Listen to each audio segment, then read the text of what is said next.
चुनाव उत्तर प्रदेश का हो और फिर भी बकैतियाँ न हो, कैसे संभव है? राजनैतिक बकैतियों का एक अपनी मर्यादा है, राजनैतिक बकैतियों का अपना इतिहास है। अरे साहब, ये उत्तर प्रदेश की राजनीति है। यहाँ लखनवी नवाबी का तड़का और शहंशाही रुतबे का जज्बा न दिखे तो वो राजनीति और राजनेता कैसा? इसीलिए जब तक हिंदू और मुसलमान की बात न होगी, जब तक पाकिस्तान उसमें अपनी बिरादरी का झंडा नहीं गाड़ेगा, एक हिंदवी नायक तो दूसरा पाकिस्तानी खलनायक, वास्तव में नायक कौन खलनायक कौन, यह बात कौन तय करेगा? यह हमारी उद्देश्यपूर्ण राजनीति की खलनायकी सबसे खतरनाक खलनायकी है साहब। ये उसी भारत के खूनी राजनीति की बिसात बिछी हुई है जिस पर चौसर पर चौसर की चालें चली जा रही हैं। राजनेताओं अपने अचालों में मदमस्त हैं, लेकिन जनता दुखी, दयनीय और बेचारी, बेबस, बेरोजगारी की मारी हुई है। अपनी हर दिन की रोज दिनचर्या को पूरा करने की आवश्यकताओं के लिए भटक रही है, लेकिन रास्ता कोई नहीं है। सारे रास्ते ब्लॉक हो चुके हैं।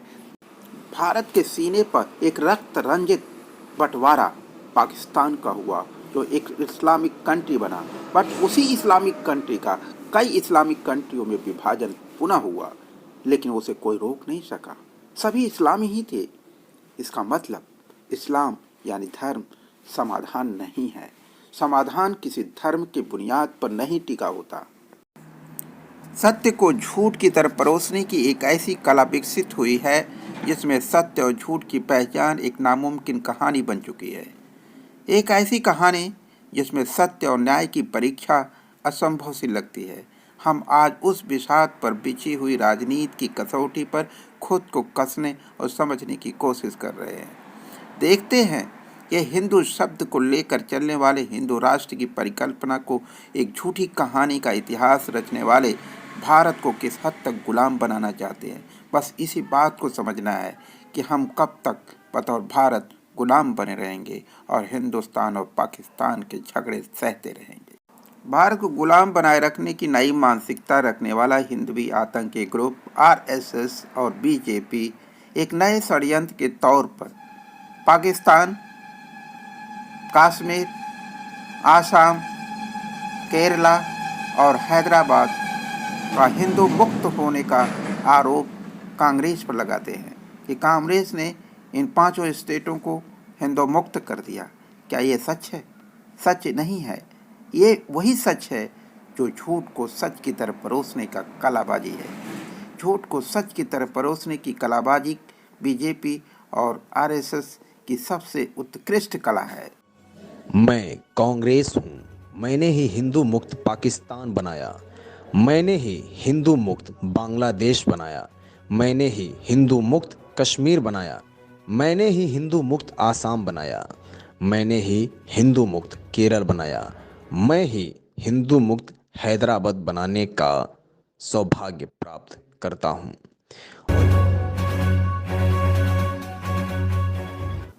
आगे आरएसएस का प्रश्न है कि क्या मोदी जी बाहर से आए हैं? क्या मोदी जी बिना इलेक्शन के प्रधानमंत्री या मुख्यमंत्री बन गए? नहीं, बिल्कुल सही नहीं। वो देश के गुजरात के मुख्यमंत्री रहे और भारत के प्रधानमंत्री चुने गए, ये सच है। लेकिन यह हो जाना इस बात का पर्याप्त नहीं है कि वह एक देशद्रोही नहीं है। देशद्रोही होने का एक चरित्र होता है। क्या वो देश के शुभचिंतक हैं? आंसर है नहीं। क्या देश को उन्होंने 7 सालों में कुछ बनाया? आंसर है नहीं। जिस भारत के मुख्यमंत्री और प्रधानमंत्री बने उसी भारत के नाम को बदलने की षड्यंत्र क्यों रचते हैं? क्या भारत शब्द हिंदुस्तान या हिंदू शब्द से बेहतर नहीं है? भारत एक प्रजातांत्रिक राष्ट्र है तो उसे सेकुलर राष्ट्र की परिभाषा से बाहर क्यों निकालना चाहते हैं? ये हिंदू शब्द जब भारत की सनातन संस्कृति का शब्द ही नहीं है तो वो भारत की संस्कृति का धर्म कैसे बन सकता है? क्या यह झूठ नहीं है? क्या भारत को बरगला करके भारत पर एक नए हिंदू राष्ट्र की स्थापना करने का षड्यंत्र नहीं है? मित्रों, हिंदू राष्ट्र की परिकल्पना ही भारत के लोगों को गुलाम बनाए रखना और उसकी संपत्तियों को पूर्णतः नीलाम कर देना, ताकि हर भारतीय को निहायत जर्जर आर्थिक हालात में ढकेल दिया जा सके और उसके बहन बेटी की मान सम्मान मर्यादा को कभी भी किसी भी समय इन आतंकी हिंदवी देशद्रोहियों द्वारा उनका पूरी तरह से शोषण किया जा सके, जो काम अंग्रेज भी नहीं कर सके उससे भी ज़्यादा दरिंदगी भारतीयों के साथ किया जा सके, बहुजन समाज के साथ किया जा सके। यह जंग 97% वर्सेस 3% देशद्रोही ताकतों के बीच में है।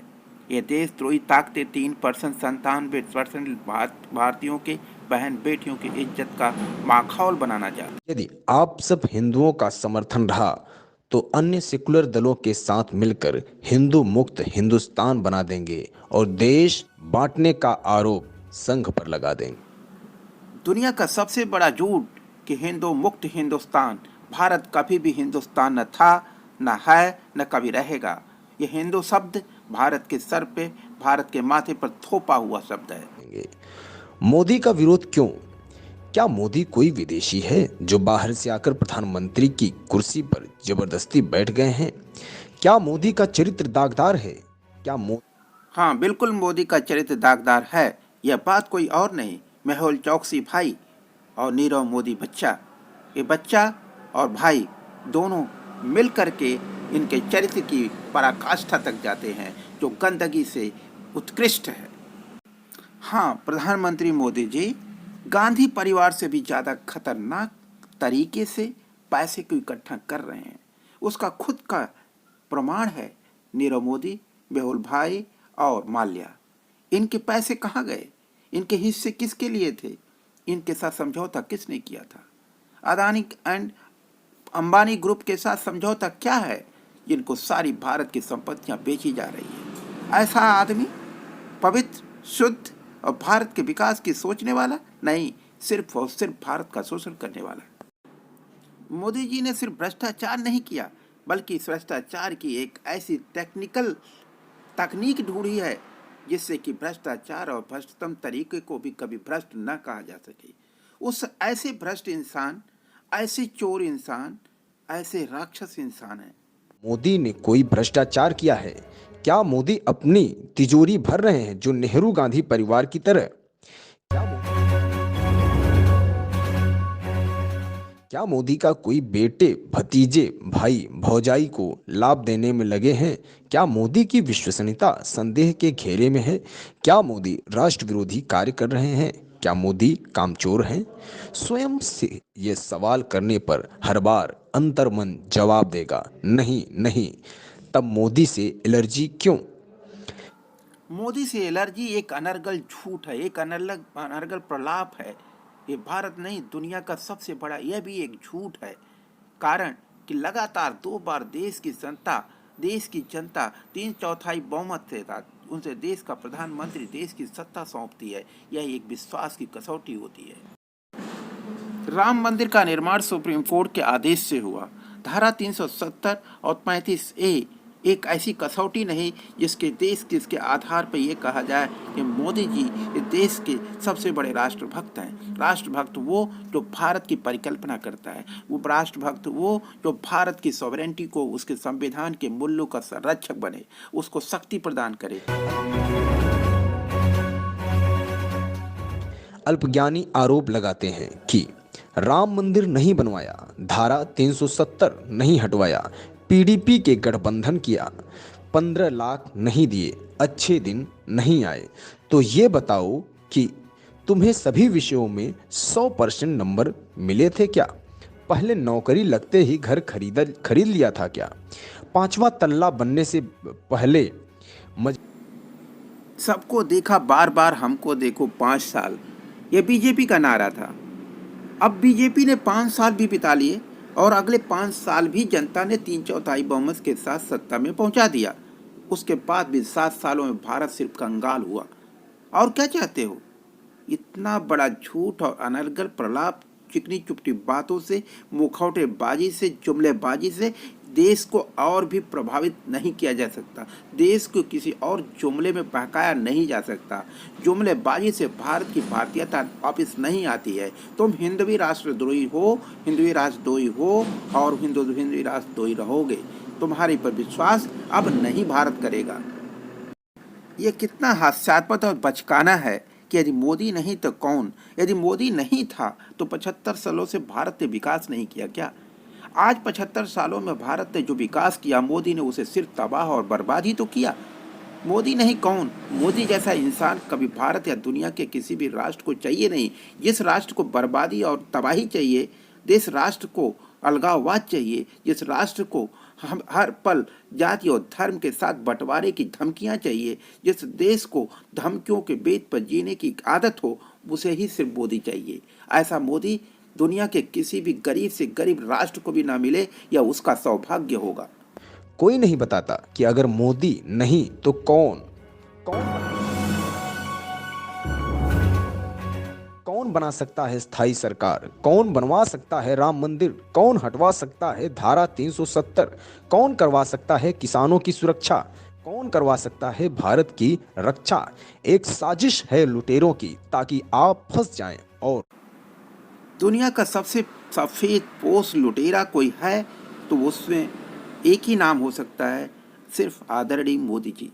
आदरणीय मोदी जी, अमित शाह और योगी जी से जैसा देश का लुटेरा और समाज को आतंकित करने वाला कभी भी राजनीतिक चरित्र नहीं पाया जा सकता, किसी भी दुनिया के धरती पर नहीं पाया जा सकता। इतना बड़ा लुटेरा, दरिंदा और देशद्रोही चरित्र का व्यक्तित्व को मिले।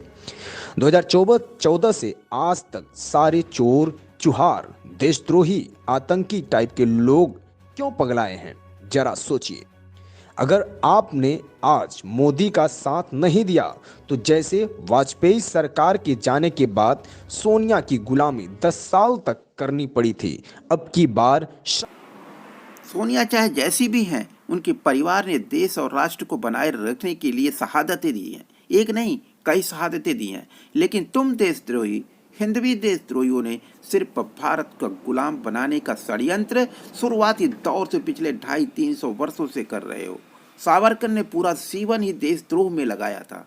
देश का सबसे बड़ा देशद्रोही सावरकर था।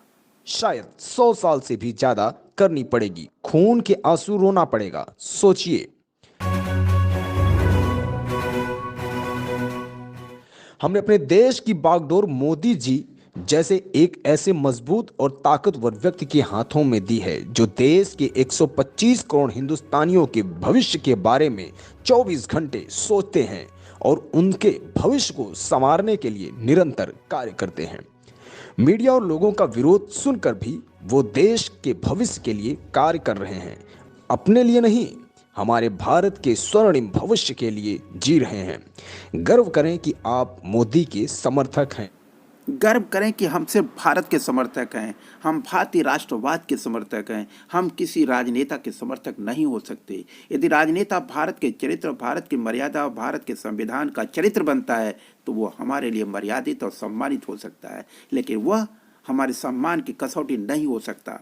सम्मान की कसौटी सिर्फ भारत और भारत का संविधान हो सकता है। जय भारत, जय गीता, जय संविधान। वरना देशद्रोहियों सुधर जाओ, वरना भारत तुम्हें सुधार देगा। हैं, कोई इटली की टीम के गुलाम नहीं या चीन के का साथ देने वाली वामपंथी नहीं, न ही अन्ना हजारे के साथ भारत माता की जय बोलकर सीएम बनाने वाले और आज भारत माता की जय नहीं बोलने वाले को जायज ठहराने वाले किसी के चेले नहीं।